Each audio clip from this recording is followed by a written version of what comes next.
If you've ever seen signs for a WMA, you've probably wondered what a wildlife management area is, and probably even wondered who runs them. For starters, they're kind of like a more rugged version of a state park, and on today's adventure, we tag along with a man running this particular WMA and find out why his job involves golden eagles and fire.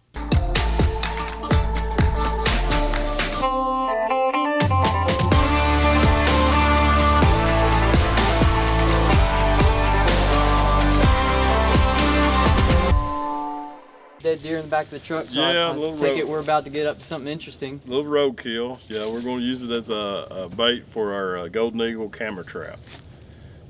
So y'all got your hands in some golden eagle conservation work? Yeah, we've been working with in this project since I think 2017. We set this up and captured an adult male golden eagle, and we placed a transmitting device so they can. We're doing some research for migration patterns and use patterns between here and Canada. Clint works for the Tennessee Wildlife Resource Agency and collaborates with other groups and agencies on research projects like the one we're doing here. In this situation, we essentially secure some roadkill to a spot in the field and set up cameras to capture hungry golden eagles looking for a feed. Though Clint says they get plenty of other opportunistic visitors too. All right, Clint, so what do we have here? So this is a picture of Sequatchie, and you can see his tracking device is still attached. It's like a backpack. That's the solar panel that keeps it charged on its way back and forth between here and almost the Arctic, I reckon.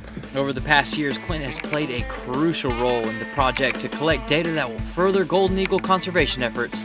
This man really loves his eagles. Wow.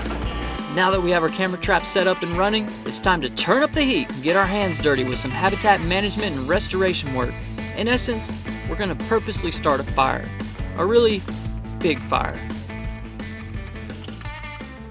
We have elk. We used to have bison. You know, they weren't here for some random reason. I mean, there's a thought that the Native Americans kept the Cumberland Plateau burned off for hunting, and they lived in the river bottom along the Tennessee River. So a lot of places on the plateau, if you open it up to the sunshine, the forest floor to the sunshine, and add this fire component, a lot of times you get these native prairie grasses come in on their own. We as humans are attracted to some of those species that are here because of fire, and so we need to use fire to keep our forest managed in that direction. With this one, we've had some invasive issues, so we've stepped up our frequency of fire on it to try to eliminate some invasive issues or try to combat them a little bit. Today's burn has us teaming up with a couple of foresters.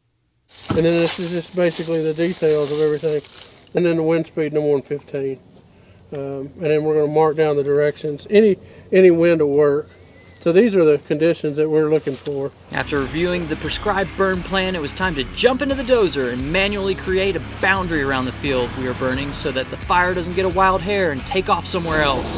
This is just one of the many precautions to make sure that the burn goes according to plan. And we'll just we'll let you know, we'll radio you and say hit the safety zones. Now that everyone is in position and the weather conditions are just right, it's time to light up our torches and start the fire.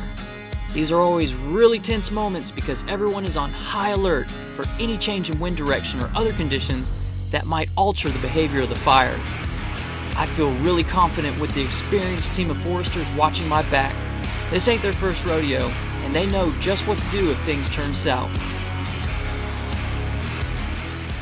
I'm 15 feet away from the fire and it is so hot. It is such a powerful tool. Just listen to the sound behind me. It sounds like a rushing waterfall, rushing river.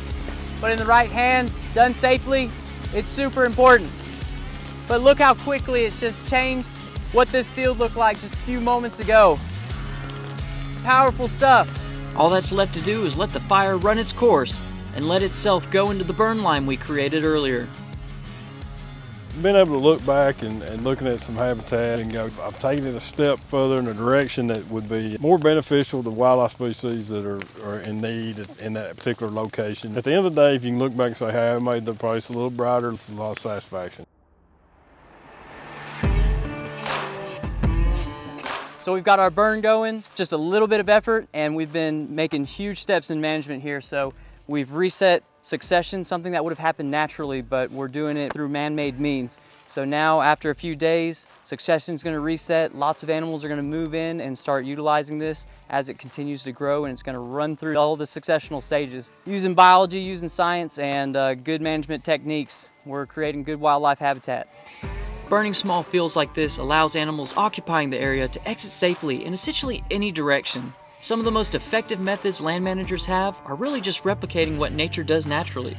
Well, Clint, I've had an awesome day. We've done some really extraordinary things, and I know some young man or woman out there who's watching this is going to want to do what you do. So what kind of advice would you give them? Well, for me, it was being persistent. I felt like, coming out of school, you can't just expect that somebody's going to call you on the phone and say, hey, we got this great job for you. It's a very competitive field. All of this natural resource type stuff, there's a lot of folks that want to be doing this kind of stuff. But if that's your dream, that's your passion, just stay persistent and keep at it.